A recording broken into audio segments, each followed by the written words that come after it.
하며 힘든 시절을 이겨나가는 여러분 되기를 바랍니다. 성도는 시대를 읽을 줄 알아야 되고 진리, 하나님의 말씀을 기준 삼아서 그 시대를 분별해야 됩니다. 분별해야 되는 이유가 뭐냐면 어떻게 살아갈지가 분별을 통하여 나오기 때문입니다. 여러분, 말씀의 창을 통해서 발견할 수 있는 오늘날의 이 시대는 어떤 모습입니까? 성경은 이 세상 피조물이 지금 고통하고 있는 시대다라고 말합니다. 로마서 8장 22절에 피조물이 다 이제까지 함께 탄식하며 함께 고통을 겪고 있는 것을 우리가 아느니라. 여러분, 바울의 시대뿐만 아니고 지금 이 시대도 피조물이 우리와 함께 고통을 겪고 있습니다. 자, 그 고통은 어디에서 출발합니까? 인간의 죄로 말미암아 인간이 먼저 저주를 받고, 그리고 그 저주가 피조물, 자연, 땅, 그런 것에 저주가 미치게 되었습니다. 그래서 이 저주의 악순환이 죄로부터 여러분 시작되어집니다. 아담이 범죄한 후에 땅이 함께 저주를 받았습니다.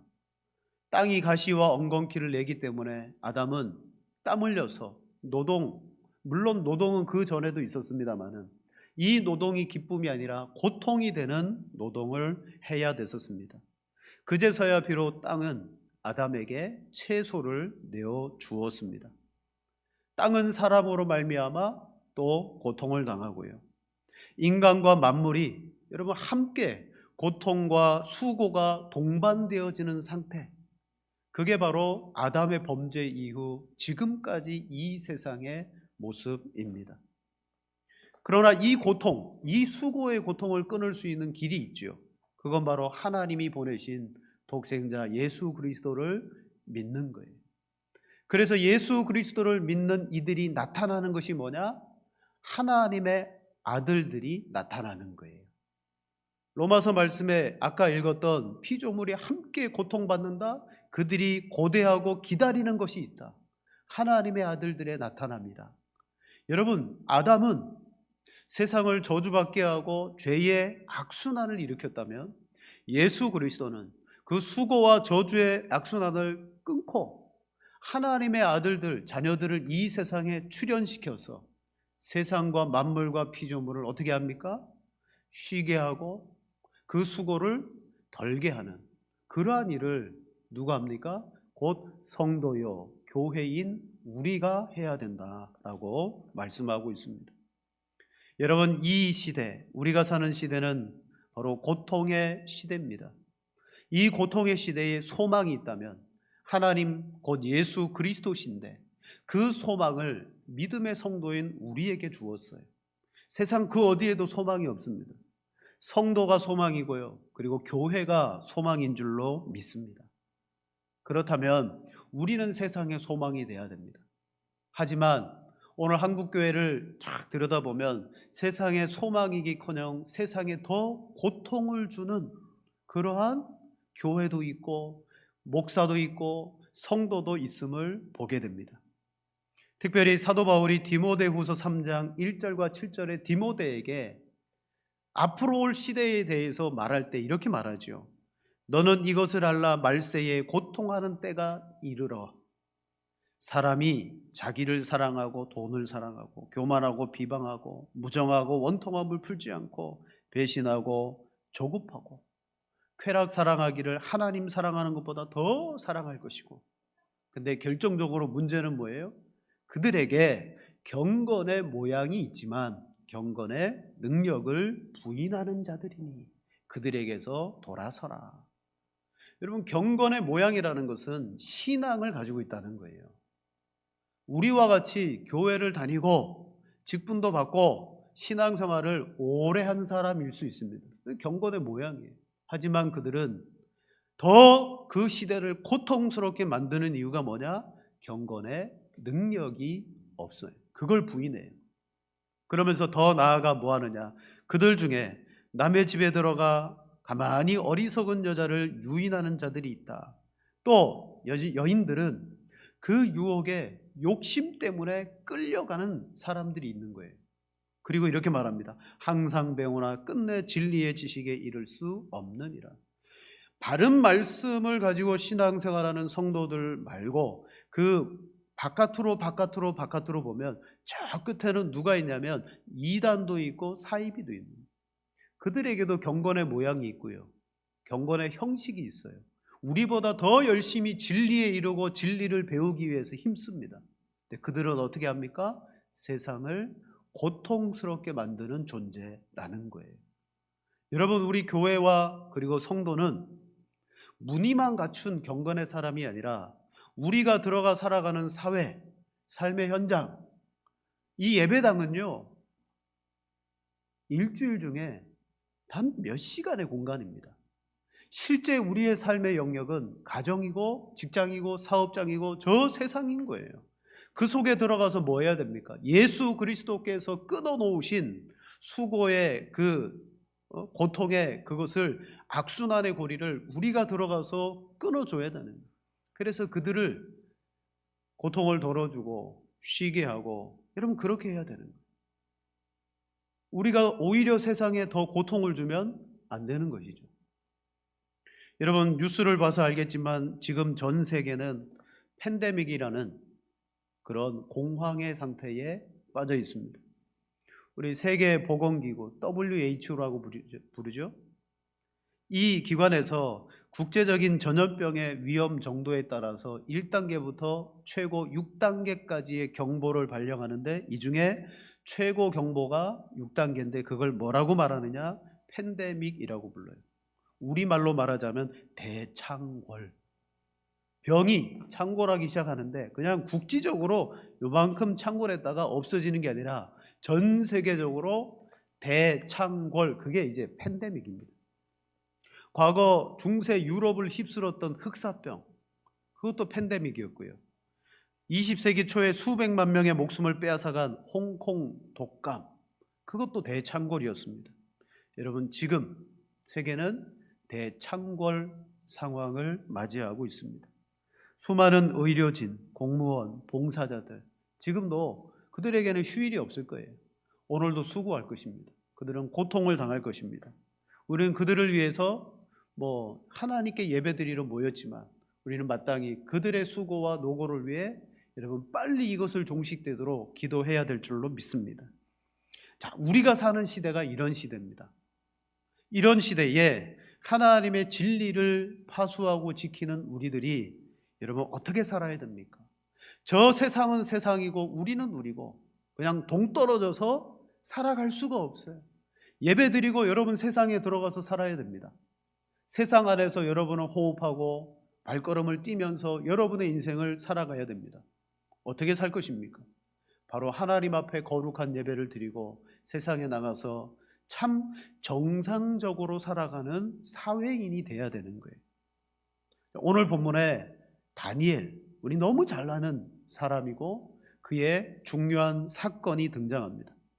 이 다니엘이 살았던 시대도 어떤 시대일까요? 똑같아요. 고통을 당하는 시대였습니다.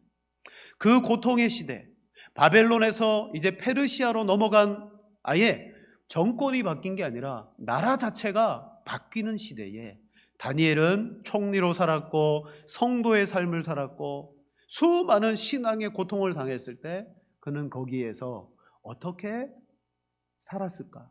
자기 신앙만을 위해서 살았느냐? 아니면 그 페르시아라는 나라의 삶 속에서 정말 멋진 사회인으로 살았느냐?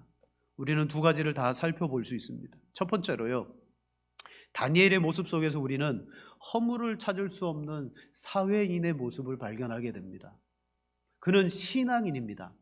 하지만 세상에서 살아갈 때 그는 아주 정상적이고 지극히 정상적인 사회인이었습니다.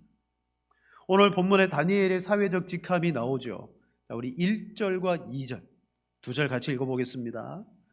다리오가 자기의 뜻대로 고관 120명을 세워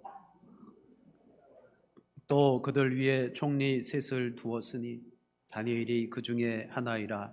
이는 고관들로 총리에게 자기의 직무를 보고하게 하여 왕에게 손해가 없게 하려 함이었더라. 아멘. 여러분, 신바벨론 제국이 페르시아에 의해서 점령당하고 이제 페르시아 제국의 시대가 열리게 되었습니다. 다리오는 온 땅을 다스리기 위해서 128명의 지방 관리를 세웠습니다. 그리고 그 위에 3명의 총리를 두었어요. 그 중에 하나가 다니엘입니다. 오늘날로 치자면 다니엘은요, 총리급 사무관이에요. 1급 이상에. 여러분, 총리는 공무원 1급 이상이죠. 그러니까 다니엘은 총리급 공무원입니다. 자, 그는 그 나라에서 총리이기 이전에 하나님의 나라의 믿음의 사람이었습니다. 자, 우리 연초에 하나님의 나라에 대해서 좀 말씀드렸죠. 우리는 이 세상의 사회인이기도 하지만 하나님의 나라의 백성이라 그랬어요. 그는 신앙의 사람으로서 바벨론의 포로로 끌려갔을 때 바벨론이라는 나라의 일원으로 흡수되기 이전에 그는 하나님의 나라의 백성이라는 정체성을 먼저 세우게 됩니다. 그게 다니엘 1장 8절이죠. 다니엘은 뜻을 정하여 왕의 음식과 그가 마시는 포도주로 자기를 더럽히지 아니하리라 하고 자기를 더럽히지 아니하도록 환관장에게 구하니. 바벨론이라는 나라에서 비록 포로로 끌려왔지만 인재예요. 등용됐어요. 자기의 꿈과 자기의 인생을 펼쳐나갈 수 있음에도 불구하고 그는 제일 먼저 뭘 했느냐? 세상을 향해서 뜻을 품기 이전에 하나님을 향하여 뜻을 품었습니다. 즉, 나는 바벨론 나라의 사람이기도 하지만 제일 먼저 나는 하나님의 나라의 사람이다.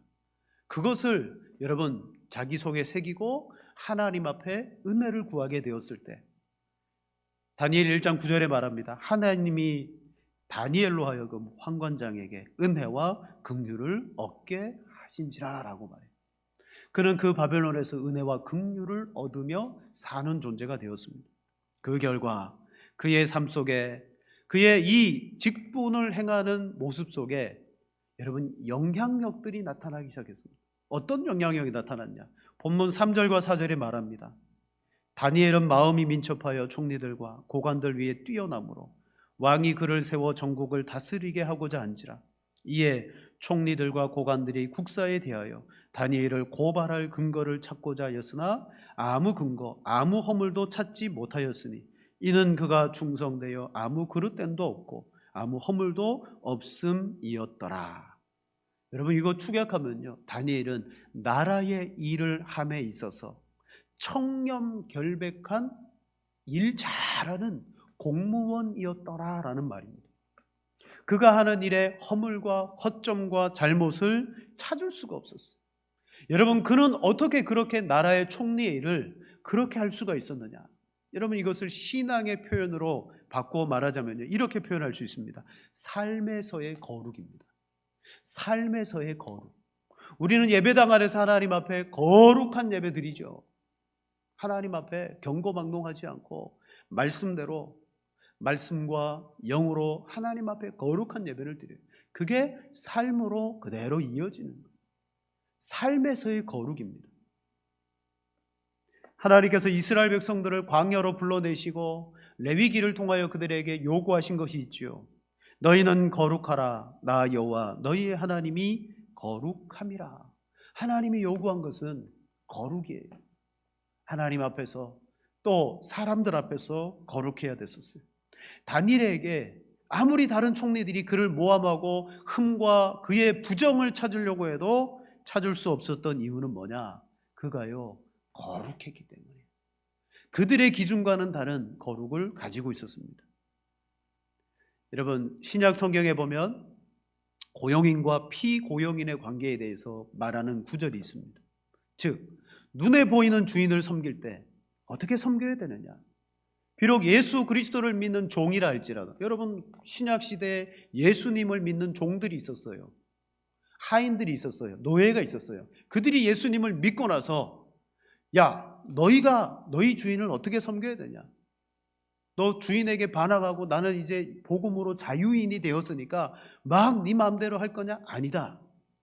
골로새서 3장 22절에 이렇게 말합니다. 종들아, 모든 일에 육신의 상전들에게 순종하되 사람을 기쁘게 하는 자와 같이 눈가림만 하지 말고 오직 주를 두려워하여 성실한 마음으로 하라. 무슨 일을 하든지 마음을 다하여 죽게 하듯 하고 사람에게 하듯 하지 말아라 라고 말해요. 다니엘이 이와 같이 한 거예요. 그는 눈에 보이는 왕에게 하듯 하지 않고 보이지 않는 하나님 앞에 하듯 했기 때문에 고발할 근거를 찾을 수가 없었어요. 그 결과 다른 두 총리에게는요, 눈의 가시와도 같았습니다. 어떻게 하면 저 다니엘을 제거할까? 왜? 왕의 총애를 받으니까. 여러분, 이게 우리 그리스도인들이 성도가 세상에서 살아갈 때의 아이러니예요. 다시 말하면 우리가 세상에서 하나님 앞에 삶의 거룩으로 살아가면 살아갈수록 세상으로부터 인정받는 것이 아니라 세상으로부터 미움을 사게 됩니다. 세상으로부터 야, 너만 잘났냐? 너만 똑똑하냐? 여러분, 이런 소리를 듣게 된다는 거예요. 그래서 그리스도인들이 의기소침해지고 삶에서 거룩하게 살아야 되는데 그 삶을 스스로 살아가지 못하는 상태에 놓이게 되는 거예요.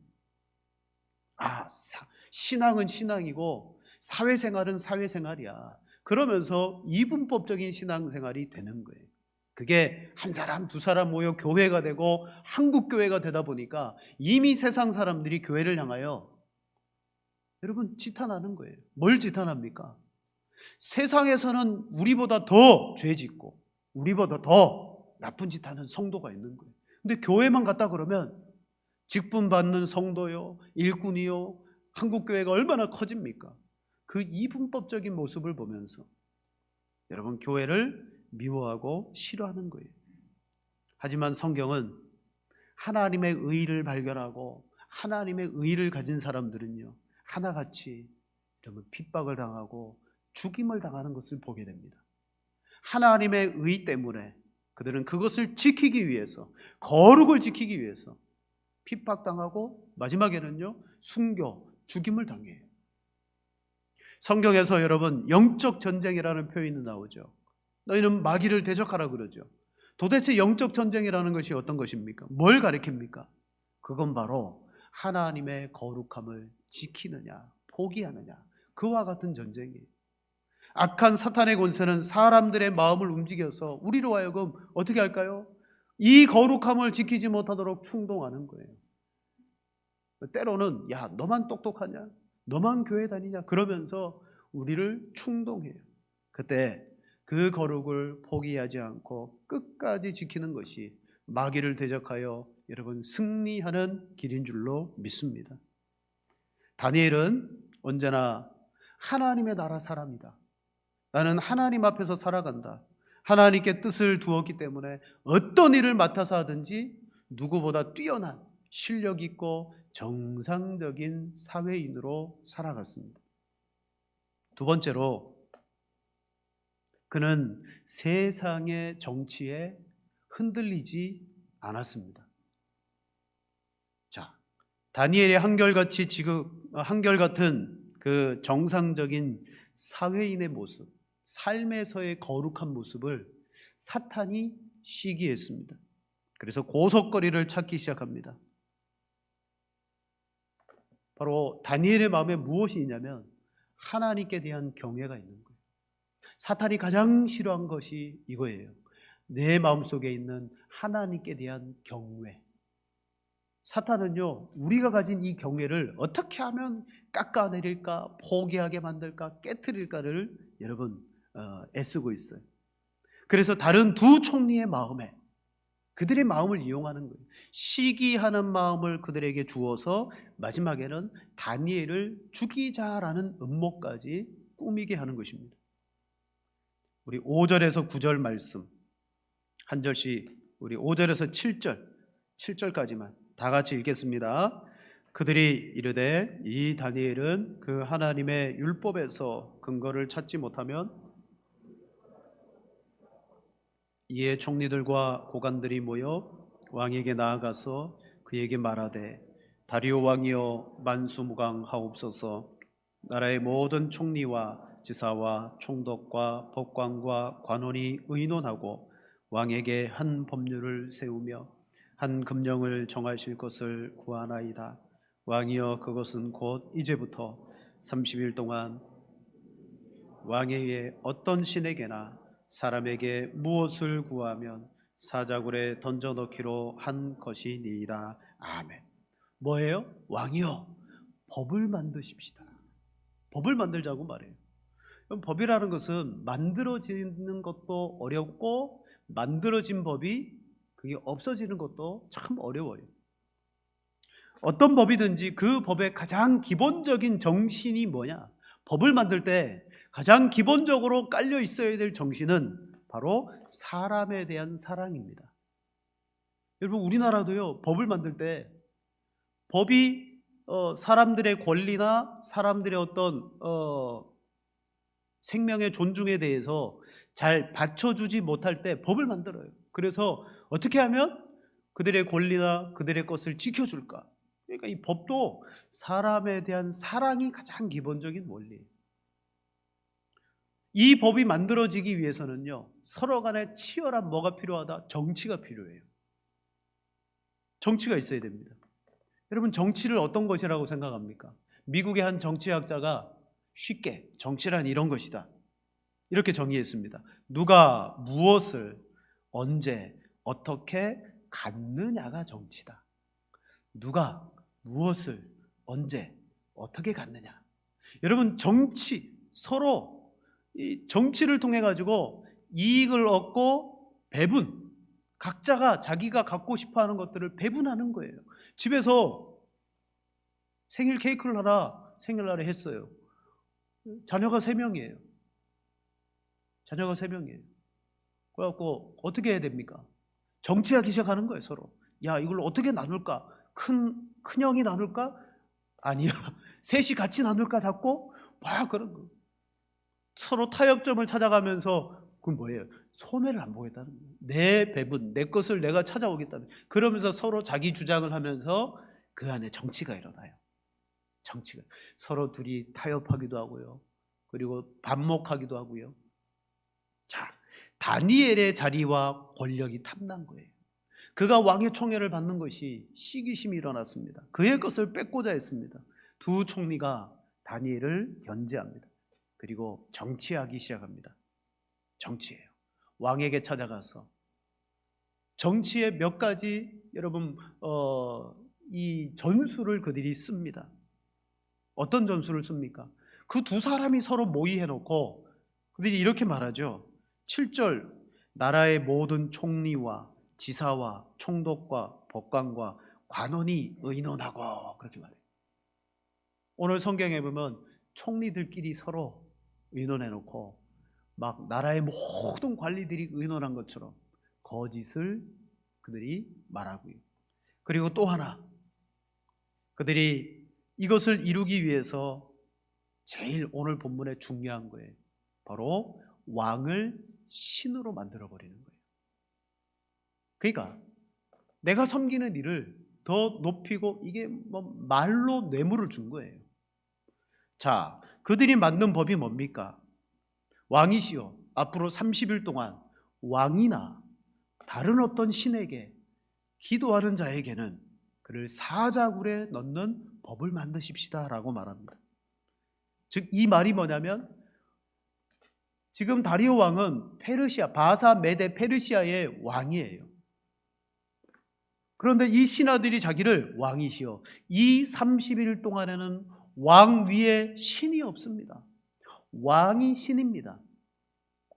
이 법을 만들어서 아무도 왕 외에는 다른 이에게 기도하지 못하도록 하십시다라는 거예요. 즉 이들은 정치로 왕을 신으로 만들어버리고 그리고 법을 제정하게 됩니다. 보세요. 대대로 고대 역사의 제국이라고 불렸던 나라, 그 나라의 왕들은 스스로 신이 되고 싶어 했어요.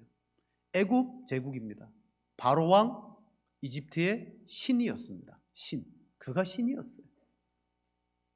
로마 제국, 뭐 트라이안, 도미티안, 히드리안 이런 황제들 그들의 신전이 따로 있었어요. 그를 섬기는 신전이 따로 있었고요. 그들의 신상이 세워졌습니다. 왜냐? 그들은 자기 당대에 스스로 신이 되고 싶어 했던 왕들이에요. 그러니까 왕들의 마음에는요, 더 높아지고 올라가고 싶은 마음이 있는데 왕이 최고잖아요. 근데 더 올라갈 수 있는 길은 신이 되는 거예요. 두 총리가 와가지고 왕을 30일 동안 신을 만들어 드리겠습니다. 그러므로 왕 외에 누구에게도 기도하지 못하도록 법령을 만드십시다. 자, 다리오 왕은 이 30일간의 법령에 조서를 찍고 흡족했을 거예요. 그때 뭐 두말할 것 없이 9절에 보니까 이에 다리오 왕이 조서를 왕의 도장을 찍어 금령을 내니라 라고 말했습니다. 뒤에 보면 왕조차도 내린 조서에 이 법을 변개할 수 없다 그랬어요. 아무도 이제 바꿀 수 없어요. 30일 동안에는. 법이라는 게 여러분 한번 만들어질 때 잘 만들어져야 돼요. 여러분 기도하실 것은 우리나라가 이제 차별금지법 자꾸 만들려고 합니다. 차별금지법이 물론 인권에 대한 존중에 지금 자기를 나타내지 못하는 소수 인권자들이 있어요. 자기의 어떤 성적 취향이라든지 또 개인적인 어떤 것 그런 것을 가지고 있지만 드러내지 못하고 숨어 있는 이들이 있어요. 분명 그들의 인권 존중해 줘야 됩니다. 근데 차별금지법을 만들게 되면 이 법이 만들어지면 어떻게 되느냐? 그들을 차별하지 말라는 거예요. 차별하면 안 되죠. 근데 그들을 향한 그건 죄다. 동성애? 그건 죄다. 사람은 태어날 때부터 성적 취향을 선택하거나 가질 수 있는 존재로 태어난 것이 뭐 아니다. 또는 그건 태어나면서부터 자기가 스스로 가진 취향이다. 그러므로 그걸 잘못이다, 죄다라고 말하는 것은 그게 또 죄가 되는 거예요. 이게 문제인 거죠. 그러니까 잘못된 것을 죄라고 말하지 못하는, 오히려 더 많은 죄인을 양산하는 그러한 법이 만들어지는 거예요. 자, 다니엘은 오늘 이 정치, 이 만들어지는 정치 속에서 다 알고 있었어요. 다 듣고 있었어요. 근데 흔들리지 않았습니다. 마지막 세 번째로 그의 반응과 태도인데요, 다니엘의 시대와 오늘 이 시대의 차이점을 말씀을 통해서 좀 알려드리려고 합니다. 이제 다니엘에게 문제가 생겼습니다. 그는 왕의 일에 있어서 흠과 티가 없었지만 이 조서, 이 나라에는 왕보다 높은 이가 없다. 이 조서 때문에 다니엘은요 큰 환난을 당하게 되었습니다. 10절에 보니까 다니엘의 이 조서에 왕의 도장이 찍힌 것을 알고도 자기 집에 돌아가 예루살렘을 향하여 하루 3번씩 무릎 꿇고 기도하며 그의 하나님께 감사하였더라 라고 했습니다. 여러분, 법령이 선포되었음을 알고도 예루살렘을 향하여 감사하며 3번씩 하나님께 기도했습니다. 기도하는 것을 멈추지 않았습니다. 여러분, 여기에서 우리는 이 시대, 오늘 우리가 살고 있는 시대에 아, 그렇구나, 우리도 세상이 어떤 법을 만들든지 하나님을 예배하고 하나님을 섬기는 일은 멈추지 않아야 된다라는 근거를 찾게 됩니다. 맞지 않습니까? 그죠? 다니엘의 시대에 그 목숨을 위협하는 법이 발령됐음에도 불구하고 그가 기도했던 것처럼 오늘 한국교회도 예배하고 하나님을 섬겨야 된다, 그런 근거를 여러분 찾을 수 있습니다. 물론 아직 양평은 확진자가 없습니다. 그래서 우리가 오늘도 예배하는 우리의 당위성을 여기에서 찾을 수 있어요. 왜 예배하냐? 바로 다니엘도 그 순간에도 기도했다, 예배죠. 하나님 섬겼다. 그리고 아직 양평에는 코로나 확진자가 없으니까 우린 모여서 예배한다. 여러분, 그런 이야기를 할 수가 있습니다. 그런데 다니엘의 시대에 만들어진 법령과 그가 하나님 앞에 기도하기를 멈추지 않았던 그것과 오늘 이 시대에 우리가 예배를 드려야 되고 예배를 또는 제고해야 된다라는 시대와 상황의 관점의 차이가 있다는 거예요. 무조건 다니엘이 하나님 앞에 기도했기 때문에 우리는 예배를 멈춰서는 안 된다가 아니라 다니엘은 어떤 상황에서 어떤 관점에서 그것을 포기하지 않았느냐, 그리고 오늘 이 시대에 이 말씀을 가지고 와서 우리가 하나님 앞에 예배 드리는 건 맞는데 우리는 어떤 당위성을 가지고 말씀을 통하여 예배해야 되느냐 또는 예배를 제고하느냐를 살펴봐야 된다는 거죠. 다니엘은 왜 기도를 포기하지 않았습니까? 다니엘서 전체와 관련되어졌어요. 그는 신앙 고백적 관점에서 기도를 포기하지 않았어요. 법령의 초점이 어디에 있습니까? 이 법령의 초점이 어디에 있어요? 물론 제일 마지막에는 다니엘을 죽이는 거예요. 그게 현실적인 문제. 법령의 초점은요, 그 법으로 하여금 페르시아의 왕이 신이라는 것을 부각하는 거예요. 즉 이 나라에 하나님 여호와도 신이 아니고 이 페르시아나 그 고대 바벨론의 신들도 왕 앞에서는 30일 동안에는 신이 아니라는 거예요. 그게 법령의 핵심이에요. 왕이 신이십니다. 그런데 오직 여호와를 유일한 하나님으로 경외하는 다니엘에게 있어서는요, 왕을 신으로 받을 수 없는 거예요. 아무리 법이 만들어져도. 왜냐? 그것은 하나님에 대한 바른 믿음의 고백이기 때문에. 그래서 다니엘은요, 자기 목숨을 내걸고 사자밥이 될지언정 그는 기도했고요, 타협하지 않았어요. 죽는 것을 선택했습니다. 왜? 이건 내가 하나님 앞에 드리는 신앙의 고백인데 아무리 왕을 신으로 세운다 할지라도 나 그거 인정 못한다. 그래서 그는 그 조서에 도장이 찍힌 것을 알고도 기도하는 겁니다. 초대교회 성도들에게도 이런 모습이 나타났습니다. 로마 시대 초대교회 때 주라는 칭호는요, 로마 황제에게만 쓸 수 있었던 칭호예요. 그 주가 뭡니까? 주는 이 모든 세상의 주인을 뜻해요. 그러니까 로마의 황제가 다스리니까 이 세상의 주인은 황제라는 거예요. 근데 성도들이 누구를 주라고 불렀습니까? 나사렛 예수 그리스도 나의 주라고 불렀어요. 한 나라에, 로마라는 나라 안에 황제가 주고 그리스도가 예수님이 주였어요.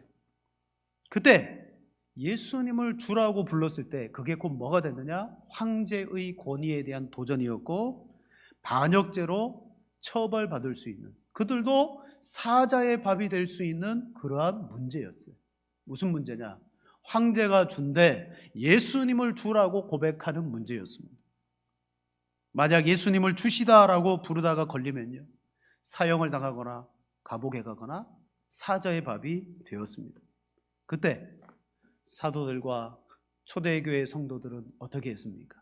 예수님을 주시다라고 하는 그 고백을 포기하지 않고 계속해서 고백했습니다. 그게 뭐냐? 그 시대에 황제가 신이 아니라 하나님과 예수 그리스도가 나의 주시다라는 것을 그들이 지키기 위해서였어요. 다니엘은 신앙 고백적 관점에서 황제가 신이 아니니까 거기에 목숨을 걸었던 것입니다. 타협할 수 없었고 포기할 수 없었어요. 여러분 다니엘서를 처음부터 쫙 읽어보세요. 주된 핵심의 내용, 아주 주된 사건들이 다 뭡니까? 예를 들어 3장에 느부갓네살 왕이 평야에다가 금신상을 세웠어요. 사드락 메삭 아벳느고 너희도 다 절해. 근데 그들이 절하지 않았어요. 왜 절하지 않았습니까? 저게 신이 아니기 때문이에요. 우리에게는 하나님만이 우리의 신이십니다. 하나님이 우리를 살려주실 것입니다. 이 세 친구들은 그 신상이 신이 아니라 하나님이 신임을 고백하고 믿었기 때문에 왕의 명령 앞에서도 7배나 뜨거운 풀무불 앞에서도 그들은 절하지 않았어요. 똑같아요. 다니엘도 마찬가지. 신앙 고백적 관점에서 그들은 절하지 않았습니다. 이게 다니엘 시대의 그의 믿음이었어요. 포기하지 않는. 그럼 오늘날 이 시대를 들여다보십시다. 앞서서 제가 다니엘도 그렇게 기도하고 예배했기 때문에 우리도 포기하면 안 된다, 그렇게 여러분 알고 믿는 이들도 있죠. 물론 맞습니다. 포기하면 안 되죠. 그러나 우리가 받고 있는 이 시대의 도전과 관점은 좀 달라요. 왜 다르냐? 다니엘 시대는요, 너 신앙 포기할래 가질래의 관점이에요. 너 황제를 신으로 고백할래 말래의 관점이었어요. 초대교회 때의 관점은 예수 그리스도가 주냐 황제가 주냐 이것이 관점이었어요. 그러나 여러분 오늘날의 상황은 달라요. 관점이 달라요. 어떤 관점입니까? 물론 정부가 법은 만들지 않았지만 좀 교회들이 예배를 자제해 주었으면 좋겠습니다. 온라인으로 예배하고 영상으로 예배하고 좀 모이지 않았으면 좋겠습니다라고 행정부와 또 지방자치단체가 어떻게 합니까? 우리에게 요청합니다. 다니엘의 시대처럼 황제가 신이기 때문에 기도하지 마가 아니라 오늘 이 사회에 바이러스가 퍼지고 수많은 사람들이 목숨을 잃어가고 있으니 교회가 이 일에 협조를 좀 해주었으면 좋겠습니다라의 관점이에요. 너희 끝까지 예수님을 주라고 고백할 거야? 너희 끝까지 하나님만 섬길 거야의 관점이 아니고 관점 자체가 좀 다르다는 거예요. 지난주에 대구 한참 난리죠. 한 장로님과 통화했습니다. 그 섬기는 교회도 장로님들이 꽤 많이 계시고 규모가 있는 교회예요. 장로님 예배 드리셨어요? 아니요, 우리는 진작에 영상 예배 드립니다. 예배로 대구는 못 모입니다. 몇 주째 예배를 못 드렸대요. 그래서 제가 물어봤어요. 장로님 당회에서 의논하셨어요? 저보고 하는 말이 그거 의논해도 답이 없는 의논입니다. 우리 당회에서도 의논해봤거든요. 답이 없는 의논이 예배를 드려야 되느냐 안 드려야 되느냐 서로 생각의 차이가 이게 다니엘과 같은 생각을 가지고 있고요. 오늘 이 시대에 저 방금 말씀드린 그런 관점을 가지고 있는 분들의 충돌이 일어나는 거예요. 답이 없어요. 답이 없는 논쟁. 여러분 근데 정말 답이 없을까요? 이때 우리는 이렇게 질문해야 됩니다. 우리는 답을 못 찾아요. 그러면 예수님은 어떻게 하셨을까? 그죠? 우리는 답이 없는데 이런 상황에 예수님은 어떻게 하셨을까를 찾아야 되는 거예요. 찾아보니까 예수님이 이렇게 하셨더라고요. 자, 우리 마가복음 3장 1절과 6절입니다. 한 절씩 교독하시겠습니다. 예수께서 다시 회당에 들어가시니 한쪽 손 마른 사람이 거기 있는지라.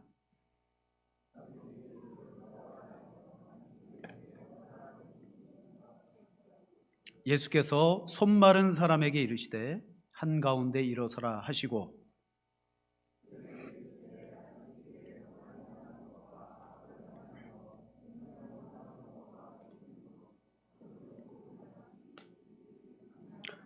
그들의 마음이 완악함을 탄식하사 노하심으로 그들을 둘러보시고 그 사람에게 이르시되 내 손을 내밀라 하시니 내밀래 그 손이 회복되었더라. 바리새인들이 나가서 곧 헤롯 왕과 함께 어떻게 하여 예수를 죽일까 의논하니라. 아멘. 여기 예수님의 안식일 논쟁입니다. 요 마가복음 3장 바로 앞에 사건이 뭐냐? 제자들이 안식일 날 밀밭을 지나다니다가 밀 이삭을 훑어서 먹었어요. 그러자 종교 당국자들이 고발하는 거야. 왜 당신의 제자들은 안식일 날 일하지 말아야 되는데 그 밀싹 훑어 먹은 게 일이 된 거예요. 왜 일하나이까? 그랬어요. 그때 예수님이 이런 말씀하십니다. 마가복음 2장 27절. 이르시되 안식일이 사람을 위하여 있는 것이요 사람이 안식일을 위하여 있는 것이 아니니 이러므로 인자는 안식일에도 주인이니라 라는 말씀. 그리고 나서 아까 읽었던 3장 말씀이 딱 등장하는 종교 지도자들이 화가 납니다. 예수님을 이제 고발할 근거를 찾으려고 회당에서 또 안식일 날 일하냐 뚫어지게 쳐다봤어요. 다니엘과 비슷하죠.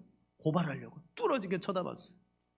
그때 거기 손 마른 사람이 있었어요. 한가운데 딱 세웁니다. 보란 듯이 세웁니다. 여러분 안식일 날 사람을 고치는 거 그들의 기준에서는 일이었어요. 그때 예수님 분명히 말합니다. 안식일에 선을 행하는 것과 악을 행하는 것, 생명을 구하는 것과 죽이는 것 어느 것이 옳으냐 물어보니까요 대답을 못하는 거예요. 잠잠합니다. 그리고 그를 고쳐줍니다. 여러분 분명히 안식일은 예수님 안에서 주일로 확대되고 예수님 안에서 이루어졌어요. 예수님은 하나님이 우리에게 안식일을 주셨는데 이 안식일의 주인이 누구다? 나다. 근데 그 주인인 예수님과 곁에 있는 제자들이 일을 했음에도 불구하고 괜찮다. 내가 안식일의 주인이다. 그리고 안식일 날 일하고 그 손 마른 사람을 고쳐 주었더라는 것입니다. 안식일은 참된 회복이 일어나야 되고 생명이 일어나야 되고 정말 예수님이 살아 역사하는 날이 되어져야 되는 거예요. 오늘 이 시대에 예수님이 오셨다면 어떻게 하셨을까? 물론 예배 드리는 것 당연합니다. 그런데 오늘 이 시대적 상황 속에 다니엘의 상황과는 관점이 다른 거예요. 너희들 주가 왕 황제가 준대 그거 고백할 거냐? 그런 문제가 아닙니다. 오늘 내 이웃들이 지금 손 마른 자가 있고 배고픈 자가 있고 그 이웃이 강도 맞은 자예요. 강도 맞은 자예요. 누가복음 10장에 보면 어떤 율법 교사가 예수님을 시험하기 위해서 이렇게 말합니다. 선생님, 무엇을 해야 영생을 얻습니까?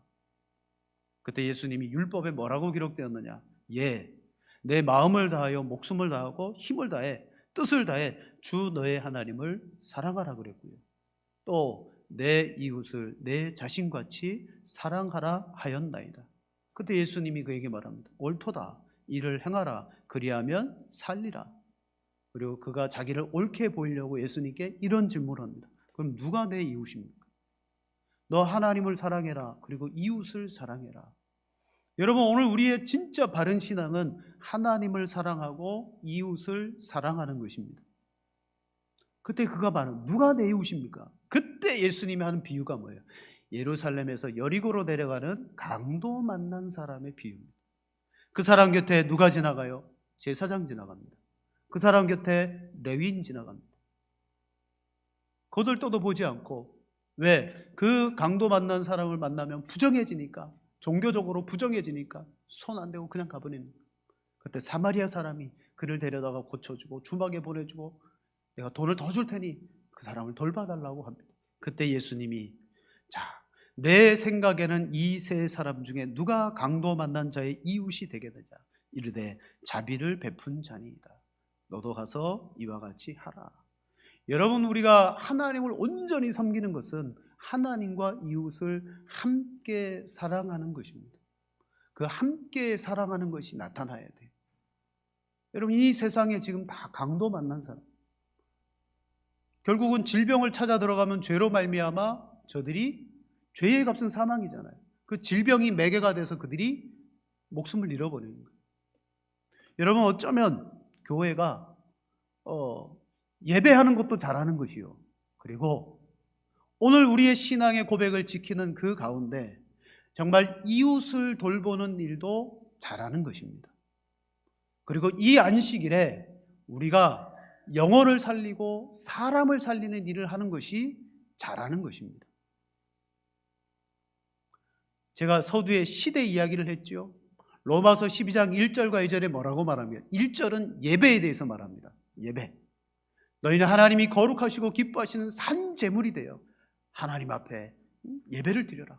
2절에 하나님의 선하시고 기뻐하신 뜻이 무엇인지 너는 이 시대를 분별하여 그 기뻐하고 선하신 뜻이 무엇인지를 알라고 분명히 말합니다. 예배를 드리기 위해서는 오늘 이 시대에 하나님의 뜻이 무엇인가를 잘 분별해서 예배의 삶을 살아야 돼요.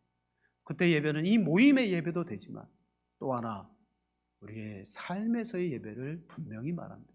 자, 말씀을 마치겠습니다. 제가 오늘 다니엘의 시대에 그가 받았던 도전과 오늘 이 시대 한국교회가 받는 도전은 달라요. 물론 이것을 정치적으로 또 이용하는 악한 사람들이 있기 때문에 문제인데, 저 세상의 정치인도 그렇고 교회 안의 정치꾼도 그래요. 자기의 목적을 위해서 이걸 이용하려고 하는데, 여러분, 우리는 하나님의 마음, 정말 하나님이 무엇을 원하는가, 예수님이라면 어떻게 하셨을까, 여러분 그런 관점으로 좀 고민하며 이게 여러분의 삶에 정말 확장되어지는, 그래서 단지 예배 드리는 것으로 나는 하나님께 주의를 지키고 잘 살아갔다가 아니라 정말 이 주일 영혼을 살리고 사람을 살리는 일에 힘을 더할 수 있는, 그래서 내 이웃이 누굽니까? 여러분, 강도 만난 사람이 우리의 이웃입니다. 그들을 정말 돌아보는 기회가 되는 그런 여러분 되시기를 축원을 드립니다. 이 시간 우리 함께 기도하겠습니다. 하나님, 오늘 교회가